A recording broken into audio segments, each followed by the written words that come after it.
ಗುಡ್ಡೆಕೊಪ್ಪದಲ್ಲಿ ಅವೈಜ್ಞಾನಿಕ ಕಾಮಗಾರಿ. ಗ್ರಾಮ ಪಂಚಾಯಿತಿ ಅಧ್ಯಕ್ಷ ಪ್ರವೀಣ್ ಜಿಎನ್ ದಾಖಲೆ ಸಹಿತ ಆರೋಪ.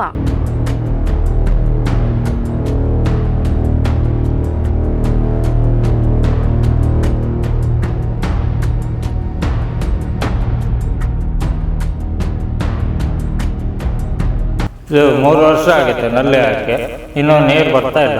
ಒಬ್ಬರು ನೀರು ಕೊಡ್ತಾ ಇಲ್ಲ. 1 ಕಿಲೋಮೀಟರ್ ಆಚೆಗೆ ಹೋಗಿ ನೀರು ತರಬೇಕು.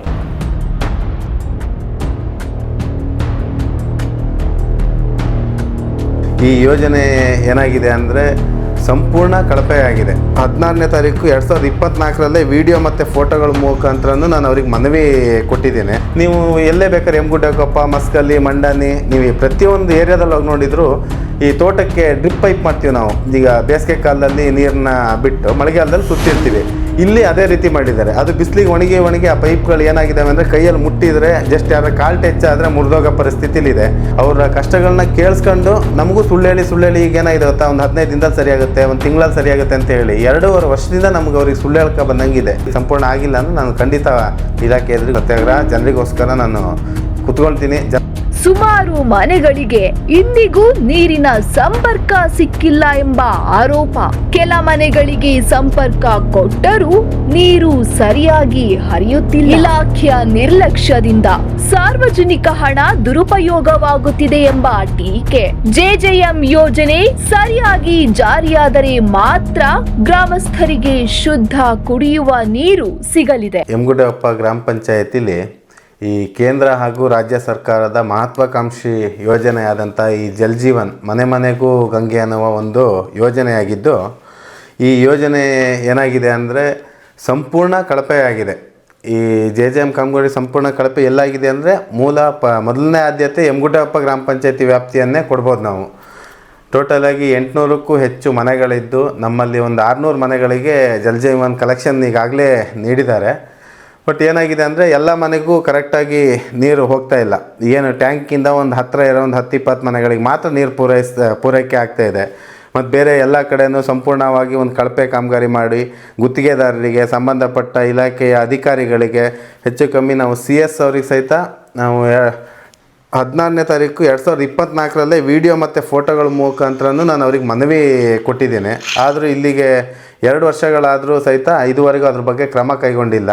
ಮತ್ತು ಹೆಚ್ಚುವರಿ ಒಂದು 200-300 ಮನೆಗಳನ್ನ ಬಿಟ್ಟೋಗಿದ್ದಾರೆ. ಕೇಳಿದರೆ ಹೆಚ್ಚುವರಿ ಕಳಿಸಿದ್ದೀವಿ ಅಂತ ಹೇಳ್ತೇನೆ 3 ವರ್ಷ ಆಗ್ತಾ ಬಂತು.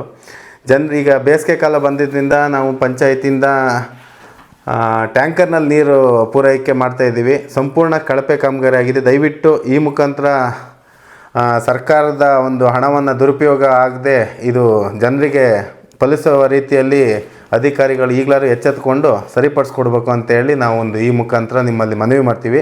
ಅದೇ ರೀತಿ ನಿನ್ನೆ ದಿನ CS ಅವರಿಗೆ ಮತ್ತು ಸಂಬಂಧಪಟ್ಟ ಇಲಾಖೆಯವರಿಗೆ ಎಲ್ಲರಿಗೂ ನಾನು ಮನವಿಯನ್ನು ನೀಡಿದ್ದೀನಿ. 15 ದಿನಗಳಲ್ಲಿ ಈ ಒಂದು ಸಂಪೂರ್ಣ ಕಾಮಗಾರಿಗಳನ್ನ ಸರಿಪಡಿಸಿ ಕೊಟ್ಟಿಲ್ಲ ಅಂದಲ್ಲಿ ನಾನು ಮುಂದಿನ ದಿನಗಳಲ್ಲಿ ಆ ಇಲಾಖೆಯ ಎದುರಿಗೆ ಸತ್ಯಾಗ್ರಹವನ್ನು ಕೈಗೊಳ್ತೀನಿ ಅಂತೇಳಿ ಈ ಮುಖಾಂತರ ಮತ್ತೊಮ್ಮೆ ನಾನು ಮನವಿ ಮಾಡ್ಕೊತಾ ಇದ್ದೀನಿ. ಹಾಗೆ ಈ ಜಲ್ ಜೀವನ್ ಕಾಮಗಾರಿ ಇಲ್ಲಿ ಪಂಚಾಯಿತಿಯ ಪಕ್ಕದಲ್ಲೇ ಇದೆ. ಅಲ್ಲಿಗೆ ಸಹಿತ ಪೈಪ್ಲೈನ್ ಆಗಿದೆ. ಇದುವರೆಗೂ ನೀರು ಒಂದು ದಿನವೂ ಅಲ್ಲಿ ನೀರು ಪೂರೈಕೆ ಆಗ್ತಾ ಇಲ್ಲ. ಇದನ್ನು ಸಹಿತ ನಾವು ಮೇಲಾಧಿಕಾರಿಗಳ ಗಮನಕ್ಕೆ ತಂದಿದ್ದೀವಿ. ಅದೇ ರೀತಿ ಈ ಸ್ಕೂಲ್ ಪಕ್ಕದಲ್ಲಿ ಒಂದು 8-10 ಮನೆಗಳಿದ್ದಾವೆ. ಅಲ್ಲಿಗೆ ಸಹಿತ ಪೈಪ್ಲೈನೇ ಆಗಿಲ್ಲ. ತುಂಬ ಮನೆಗಳಿಗೆ ಇದೇ ಥರ ಇದೆ. ಮತ್ತು ಈ ಜಲ್ ಜೀವನ್ ನಾವು 27/3/2025ರಲ್ಲಿ ಮಾನ್ಯ ಕಾರ್ಯನಿರ್ವಹಣಾಧಿಕಾರಿ ನೀರಾವರಿ ಇಲಾಖೆಗೆ ನಾವು ಒಂದು ಮನವಿ ಕೊಟ್ಟಿದ್ದೀನಿ ಪಂಚಾಯತಿಯಿಂದ. ಈ ಪಂಚಾಯತಿ ನಮ್ಮ ಎಮ್ಗುಡ್ಡೆಕೊಪ್ಪ ಪಂಚಾಯತಿ ವ್ಯಾಪ್ತಿಯಲ್ಲಿ ಎಷ್ಟು ಜಲ್ ಜೀವನ್ ಕಾಮಗಾರಿ ಆಗಿದೆ ಅದರದ್ದು ಸಂಪೂರ್ಣ DPR ಮತ್ತು ಎಸ್ಟಿಮೇಟನ್ನು ಕೊಡಿ ಅಂತೇಳಿ ಯಾವ ರೀತಿ ಆ ಕೆಲಸ ಮಾಡಬೇಕಂತ. ಆ ಎಸ್ಟಿಮೇಟು ಮತ್ತು DPR ನಮ್ಮ ಕೈಗೆ ಅವ್ರು ಏನಾದ್ರು ಕೊಟ್ಟರು ಅಂದರೆ ಅವ್ರು ಮಾಡಿದ ಕಳಪೆ ಕಾಮಗಾರಿ ನಮಗೆ ಗೊತ್ತಾಗುತ್ತೆ ಅನ್ನೋ ಉದ್ದೇಶಕ್ಕೆ ಇದುವರೆಗೂ ಕೊಟ್ಟಿಲ್ಲ. ಕೊಟ್ಟು 1.5 ವರ್ಷ ಆಗ್ತಾ ಬಂದರು. ಮತ್ತು ಅದು ಈ HDP ಪೈಪ್ನ 3 ಅಡಿ ಆಳದಲ್ಲಿ ಮಾಡಬೇಕು ಅಂತ ಇದೆ ಎಸ್ಟಿಮೇಟಲ್ಲಿ. ನಾನು ಹೀಗೆ ಬೇರೆ ಒಂದು ಗುತ್ತಿಗೆದಾರರ ಹತ್ರ ಫೋನ್ ಮಾಡಿ ಯಾವ ಥರ ಅದು ಎಸ್ಟಿಮೇಟ್ ಏನು ಅಂತ ಕೇಳಿದಾಗ ಅವ್ರು ತಿಳಿಸಿರ್ತಾರೆ. HDP ಪೈಪ್ 3 ಅಡಿ ಆಳದಲ್ಲಿರಬೇಕು. ಮತ್ತು ಈ MDP ಪೈಪ್ ಇದೆಯಲ್ಲ ಅದು ಬಂದುಬಿಟ್ಟು 2 ಅಡಿ ಆಳದಲ್ಲಿ ಅದನ್ನು ಮನೆಗೆ ಇದು ಮಾಡಬೇಕು. ಮತ್ತು ಚರಂಡಿಗಳನ್ನೆಲ್ಲ ದಾಟಿಸ್ಬೇಕಾದ್ರೆ GA ಪೈಪ್ಗಳನ್ನ ಹಾಕಿ ದಾಟಿಸ್ಬೇಕು ಅಂತ ಹೇಳಿ ಅದು ಎಸ್ಟಿಮೇಟಲ್ಲಿರೋದು. ನೀವು ಎಲ್ಲೇ ಬೇಕಾದ್ರೆ ಎಮ್ಗುಡ್ಡಕೊಪ್ಪ, ಮಸ್ಕಲ್ಲಿ, ಮಂಡಾನಿ, ನೀವು ಈ ಪ್ರತಿಯೊಂದು ಏರಿಯಾದಲ್ಲಿ ಹೋಗಿ ನೋಡಿದ್ರು ಈ ತೋಟಕ್ಕೆ ಡ್ರಿಪ್ ಪೈಪ್ ಮಾಡ್ತೀವಿ ನಾವು. ಈಗ ಬೇಸಿಗೆ ಕಾಲದಲ್ಲಿ ನೀರನ್ನ ಬಿಟ್ಟು ಮಳೆಗಾಲದಲ್ಲಿ ಸುತ್ತಿರ್ತೀವಿ. ಇಲ್ಲಿ ಅದೇ ರೀತಿ ಮಾಡಿದ್ದಾರೆ. ಅದು ಬಿಸಿಲಿಗೆ ಒಣಗಿ ಆ ಪೈಪ್ಗಳು ಏನಾಗಿದ್ದಾವೆ ಅಂದರೆ ಕೈಯಲ್ಲಿ ಮುಟ್ಟಿದರೆ ಜಸ್ಟ್ ಯಾರ ಕಾಲು ಟಚ್ ಆದರೆ ಮುರಿದೋಗೋ ಪರಿಸ್ಥಿತಿಲಿದೆ. ದಿನ ಅದೇ ರಿಪೇರಿ ಮಾಡೋ ಕೆಲಸನೇ ಆಗಿದೆ. ಮತ್ತು ಅದನ್ನು ರಿಪೇರಿ ಮಾಡಿದ್ರೆ ನಮ್ಮ ಪಂಚಾಯತಿ ವಾಟರ್ಮ್ಯಾನ್ಗಳ ಹತ್ರ ಆಗಲ್ಲ. ಯಾಕೆಂದರೆ ಅದೇನೋ ಹೀಟ್ ಮಾಡಿ ಅದು ಯಾವುದೋ ಬೇರೆ ತಂತ್ರಜ್ಞಾನದಲ್ಲಿ ಮಾಡಬೇಕು. ಈ ಥರ ಎಲ್ಲ ಕಳಪೆ ಕಾಮಗಾರಿಗಳನ್ನ ಮಾಡಿದ್ದಾರೆ. ಮತ್ತು ಕರೆಕ್ಟಾದ ಒಂದು ಎಸ್ಟಿಮೇಟ್ ಪ್ರಕಾರ ಕೆಲಸ ಮಾಡಿಲ್ಲ. ಇದನ್ನು ಮೇಲಧಿಕಾರಿಗೆ, CSಗೆ, EOಗೆ, ಆ ಇಲಾಖೆಯ ಅಧಿಕಾರಿಗಳಿಗೆ ಯಾರಿಗೆ ತಿಳಿಸಿದ್ರು ಅದನ್ನೇನು ಅಂದರೆ ಒಂಥರ ಈ ಪಂಚಾಯತಿಯಲ್ಲಿ ನಾವು ಮೀಟಿಂಗ್ ಸಾಮಾನ್ಯ ಸಭೆಯಲ್ಲಿ ನಿರ್ಣಯ ಮಾಡಿ ಸಹಿತ ಅವ್ರಿಗೆ ಕಳಿಸಿದ್ದೀವಿ.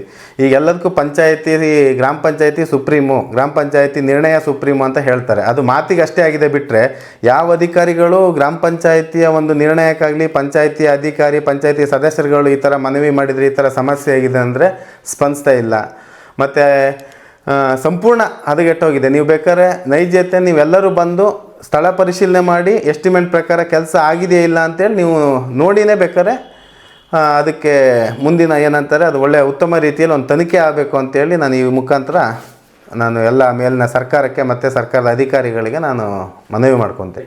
ಅದೇ ರೀತಿ ಪಾಪ ಈಗ ನಾವು ಪಂಚಾಯತಿಯಲ್ಲಿರ್ಬೋದು ಮತ್ತು ಮೇಲೆ ಅಧಿಕಾರಿಗಳಿರ್ಬೋದು, ನಮಗೀಗ ಫೋನ್ ಮಾಡಿದರೆ ನಾವು ಅಧಿಕಾರ ಇರೋದ್ರಿಂದ ನಾವು ಬಿಸ್ಲೇರಿ ನೀರನ್ನ ತರಿಸ್ಕೊಳ್ಬೋದು. ಜನಗಳಿಗೆ ಕುಡಿಯೋ ನೀರು ನಿಮಗೆ ಗೊತ್ತಿರುತ್ತೆ. ಒಂದು ದಿನ ಮನುಷ್ಯರಿಗೆ ನೀರಿಲ್ಲ ಅಂದರೆ ದಿನ ಕಳೆಯೋದು ಎಷ್ಟಿದೆ ಅಂತೇಳಿ. ನಮ್ಮಲ್ಲೆಲ್ಲ ಈ SC ST ಕಾಲೋನಿಗಳಿಗೆ ಸರಿಯಾದ ನೀರು ಹೋಗ್ತಾ ಇಲ್ಲ. ಪಾಪ ಅವರೆಲ್ಲ ಕೂಲಿ ಕೆಲಸಕ್ಕೆ ಹೋಗ್ತಾರೆ. ಬೆಳಗ್ಗೆ ಹೋದರೆ ಸಂಜೆ ಕೆಲಸಕ್ಕೆ ಬರೋದು. ಕೆಲವೊಂದು ಟ್ಯಾಂಕಿಂದ ನೀರು ಪೂರೈಸಲ್ಲ. ಯಾಕೆಂದರೆ ಲಪ್ಪು ಹತ್ತಲ್ಲ ಅಂತಾರೆ. ಇವರು ಟ್ಯಾಂಕ್ ಮಾಡಿರೋದೇ ಬೇಕು ಅಂತ ಡೌನಲ್ಲಿ ಮಾಡಿರ್ತಾರೆ. ಮತ್ತು ಅವರಿಗೆ ನೀವು ಡೈರೆಕ್ಟಾಗಿ ಪೈಪಲ್ಲಿ ಕೊಡೋ ವ್ಯವಸ್ಥೆ ಮಾಡಿದ್ದೀನಿ ಅನ್ನೋದನ್ನು ಇಲ್ಲಿ ಹೇಳಿರ್ತಾರೆ. ಡೈರೆಕ್ಟಲ್ಲಿ ಕೊಡೋಕ್ಕೆ ನಮ್ಮಲ್ಲಿ ಈ ಒಂದು ಅರ್ಧ HP ಸಬ್ಮರ್ಸಿಬಲ್ ಮೋಟ್ರ್ಗಳೇ ಆನ್ ಆಗೋಲ್ಲ. ಅಂಥರಲ್ಲಿ 3 phase 7.5 HP ನಮಗೆ ಕರೆಂಟ್ ಮೋಟ್ರ್ ಆನ್ ಮಾಡೋಕ್ಕೆ ಬೇಕು. ಅವಾಗ ಏನಾಗುತ್ತೆ, ರಾತ್ರಿ 12 ಗಂಟೆಗೆ ನಾವು ಮೋಟ್ರ್ ಆನ್ ಮಾಡಬೇಕಾಗುತ್ತೆ. ಆವಾಗ ನೀರು ಬಿಡೋಕ್ಕೆ ನೀರು ಗಂಟೆಗಳು ಸಿಗೋಲ್ಲ. ಮತ್ತು ಜನನೂ ಬೆಳಿಗ್ಗೆ ಕೂಲಿ ಕೆಲಸಕ್ಕೆ ಹೋಗೋದ್ರಿಂದ ರಾತ್ರಿ 12 ಗಂಟೆಗೆ ನೀರು ಹಿಡ್ಕೊಂಡ್ರೆ ಅವ್ರು ಬೆಳಿಗ್ಗೆ ಹೋಗಿ ಹೆಂಗೆ ಕೆಲಸ ಮಾಡ್ತಾರೆ. ಅದೇ ರೀತಿ ನಮಗೆ ಈಗ ಸ್ಥಳೀಯವಾಗಿ ಎಲ್ಲೂ ಓಡಾಡೋಕ್ಕೆ ಆಗದೇ ಇರೋಂಥ ಪರಿಸ್ಥಿತಿಗಳಾಗ್ತಿದೆ. ಜನ ದಿನ ಬೆಳಗ್ಗೆ ಹೋದರೆ ಜನ ಮೂಲಭೂತವಾಗಿ ಕೇಳೋದೇನು, ಕರೆಂಟು, ನೀರು, ರಸ್ತೆ. ಈ ನೀರಿಂದೇ ನಮಗೆ ಮೂಲಭೂತ ಸೌಕರ್ಯಕ್ಕೆ ಬೇಕಾದಂಥ ನೀರನ್ನೇ ನಮ್ಮಲ್ಲಿ ಕೊಡೋಕ್ಕಾಗಲ್ಲ ಅಂದರೆ ಸ್ಥಳೀಯವಾಗಿ ಜನರ ಹತ್ರ ನಮಗೆ ಮಾತಾಡೋಕ್ಕೆ ಅವ್ರಿಗೆ ಮುಖ ಕೊಡೋಕ್ಕಾಗ್ತಾ ಇಲ್ಲ. ಅವ್ರ ಹತ್ರ ಅವರ ಕಷ್ಟಗಳನ್ನ ಕೇಳಿಸ್ಕೊಂಡು ನಮಗೂ ಸುಳ್ಳೇಳಿ ಈಗೇನಾಗಿದೆ ಗೊತ್ತಾ, ಒಂದು 15 ದಿನದಲ್ಲಿ ಸರಿಯಾಗುತ್ತೆ, ಒಂದು ತಿಂಗಳಲ್ಲಿ ಸರಿಯಾಗುತ್ತೆ ಅಂತ ಹೇಳಿ 2.5 ವರ್ಷದಿಂದ ನಮ್ಗೆ ಅವ್ರಿಗೆ ಸುಳ್ಳು ಹೇಳ್ಕೊ ಬಂದಂಗಿದೆ. ಈ ನಮಗೂ ಮೇಲಧಿಕಾರಿಗಳು ಆಶ್ವಾಸನೆ ಕೊಟ್ಟಿದ್ದಾರೆ, ಕಳಿಸಿದ್ದೀವಿ ಬರುತ್ತೆ ಅಂತೇಳಿ. ಆ ಸುಳ್ಳನ್ನ ನಾವು ಜನಕ್ಕೆ ಹೇಳಿ ಜನರ ಹತ್ರ ನಮಗೆ ಒಂದು ಮುಖ ಕೊಟ್ಟು ಮಾತಾಡೋಕ್ಕೆ, ಜನರ ನಡುವೆ ನಮಗೊಂದು ಬಾಂಧವ್ಯನ ಇಟ್ಕೊಳ್ಳೋಕೆ ಆಗ್ತಾ ಇಲ್ಲ. ಈಗ ಯಾಕೆಂದ್ರೆ ನಾವು ಸುಳ್ಳು ಹೇಳಿದ್ದೀವಿ. ಈಗ ಮೇಲಧಿಕಾರಿಗಳು ಹೇಳಿದ್ದು ಸುಳ್ಳನ್ನ ನಾವು ಇವ್ರಿಗೆ ಹೇಳಿದ್ದೀವಿ. ಆದ್ದರಿಂದ ಜನರಿಗೆ ತುಂಬ ಸಮಸ್ಯೆ ಆಗಿದೆ ನೀರಿಂದ.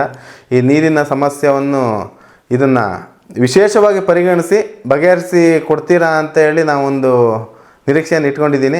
ನಾನು ಖಂಡಿತ ಇಲಾಖೆ ಎದುರು ಜನರಿಗೋಸ್ಕರ ನಾನು ಕುತ್ಕೊಳ್ತೀನಿ. ಜನ ನಮಗೊಂದು ಅಧಿಕಾರ ಕೊಟ್ಟಿದ್ದಾರೆ, ಅವ್ರು ಸೇವೆ ಮಾಡೋಕ್ಕೆ ಅವಕಾಶ ಕೊಟ್ಟಿದ್ದಾರೆ. ಆ ಒಂದು ಪ್ರಯತ್ನ ಪ್ರಾಮಾಣಿಕವಾಗಿ ನಾನು ಮಾಡ್ತೀನಿ ಅಂತೇಳಿ ಜನರಿಗೆ ಸಹಿತ ಈ ಮೂಲಕ ನೇರವಾಗಿ ನಿಮಗೆ ಉತ್ತರ ಕೊಡೋಕ್ಕೆ ನನಗೆ ಆಗಿಲ್ಲ. ಈ ರೀತಿ ನಾನು ನಿಮ್ಮಲ್ಲಿ ವಿನಂತಿಸ್ಕೊಳ್ತೇನೆ.